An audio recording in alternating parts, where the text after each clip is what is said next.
Hi friends, welcome back to Infoji channel. இன்னைக்கு நம்ம வீடியோல ஒரு பெர்ஃபெக்ட்டான Instagram bio எப்படி எழுதுறதுன்னு தான் பார்க்க போறோம்.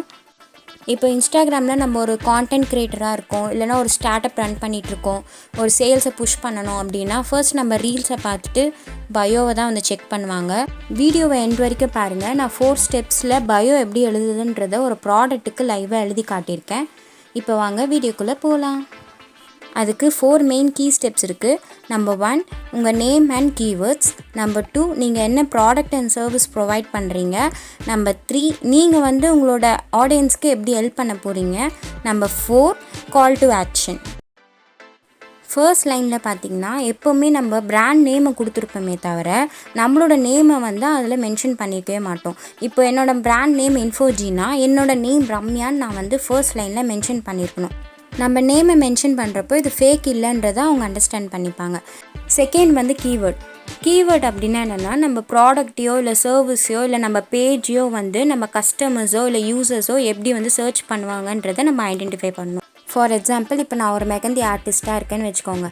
யூசர் வந்து இன்ஸ்டாகிராமில் எப்படி சர்ச் பண்ணுவாங்க, மெகந்தி ஆர்டிஸ்ட் இல்லைனா வந்து ப்ரைடல் மெகந்தி ஆர்டிஸ்ட் அப்படின்னு சர்ச் பண்ணுவாங்க. அந்த கீவேர்டை நான் என்ன பண்ணணும், என்னோடய ஃபர்ஸ்ட் லைனில் வைக்கணும். Number 2 product and service. நம்ம செகண்ட் லைனில் நம்ம என்ன ப்ராடக்டை வந்து சேல் பண்ணுறோம், நம்ம என்ன சர்வீஸ் ப்ரொவைட் பண்ணுறோன்றதை கண்டிப்பாக மென்ஷன் பண்ணி ஆகணும். அது ஃபோனாக இருக்கலாம், இயர்ஃபோனாக இருக்கலாம். சர்வீஸ் எடுத்துக்கிட்டோன்னா ஒரு ப்ரைடல் மெகந்தி ஆர்டிஸ்ட்டாக இருக்கலாம்.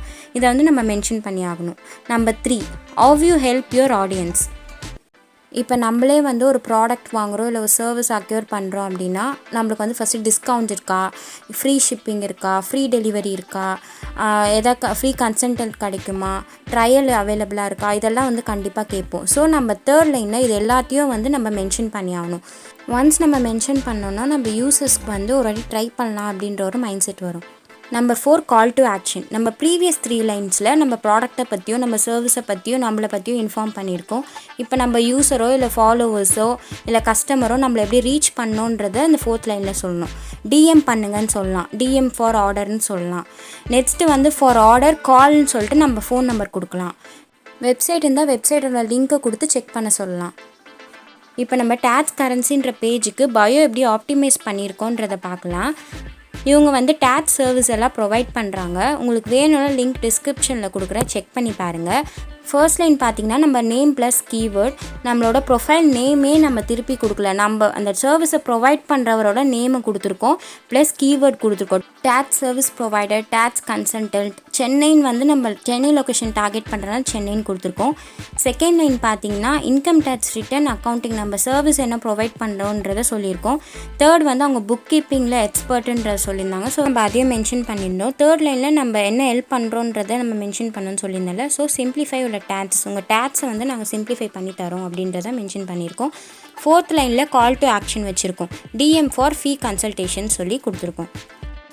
நெக்ஸ்ட் நம்ம எதுக்காக இந்த பயோக்யூவில் இம்பார்ட்டன்ட் கொடுக்கணும் அப்படின்னு கேட்டிங்கன்னா, இப்போ யூசர்ஸ் நம்ம சர்வீஸ் ரிலேட்டடாக சர்ச் பண்ணுறாங்கன்னு வைங்க, அப்போ நம்ம ப்ரொஃபைல் வந்து ஃபர்ஸ்ட்டில் நிற்கும். அதுக்காக தான் நம்ம பயோ ஆப்டிமைஸ் பண்ணுறது. இப்போ நான் டேக்ஸ் கன்சல்டன்ட், டேக்ஸ் சர்வீஸ் எதை டைப் பண்ணாலும் நம்ம பயோ வந்து ஃபர்ஸ்ட்டில் நிற்கும். அதனால தான் பயோ ஆப்டிமைஸ் பண்ணுறது. இப்போ நம்ம ஒரு ப்ராடக்ட் பேஜுக்கு எப்படி பயோ எழுதுறதுன்றதை பார்க்கலாம். 0 பாயிண்ட் ஃப்ரேம்ஸுன்றவங்க different types of customise photo ஃப்ரேம்ஸை ப்ரொவைட் பண்ணுறாங்க. உங்களுக்கு வேணும்னா லிங்க் டிஸ்கிரிப்ஷனில் கொடுக்குற, செக் பண்ணி பாருங்கள். அவங்களும் ஃபர்ஸ்ட் லைனில் அவங்க நேமை கொடுக்காமல் இருக்காங்க, கண்டிப்பாக நேம் கொடுக்கணும். ப்ளஸ் கீவேர்ட்ஸ் ஆட் பண்ணியிருக்கோம். All types of customised photo frame, design photo ஃப்ரேம்னு ஆட் பண்ணியிருக்கோம். நெக்ஸ்ட் அவங்க ப்ராடக்ட்டை நம்ம மென்ஷன் பண்ணோம் இல்லையா, banner design, oil painting and digital ஆர்ட்டுன்னு நம்ம கொடுத்துடலாம். நெக்ஸ்ட் வந்து ஷிப்பிங் ஆல் ஓவர் இந்தியா அவங்க ப்ரொவைட் பண்ணுறாங்க. ஸோ அதையும் மென்ஷன் பண்ணிட்டோம். ஃபைனலாக call to action, DM for order, நம்ம மொபைல் நம்பரும் கொடுத்துக்கலாம். உங்களுக்கு வேறு ஏதாவது ஆப் இன்ஃபர்மேஷன்ஸ் டிஜிட்டல் இன்ஃபர்மேஷன்ஸ் வேணும்னா நம்ம கமெண்ட் செக்ஷனில் கமெண்ட் பண்ணுங்கள். இந்த வீடியோ உங்களுக்கு யூஸ்ஃபுல்லாக இருந்துச்சுன்னா நம்ம இன்ஃபோஜி சேனலுக்கு சப்ஸ்கிரைப் பண்ணுங்கள். அடுத்த வீடியோவில் உங்களை வந்து சந்திக்கிறேன். until then bye from Ramya. Thank you.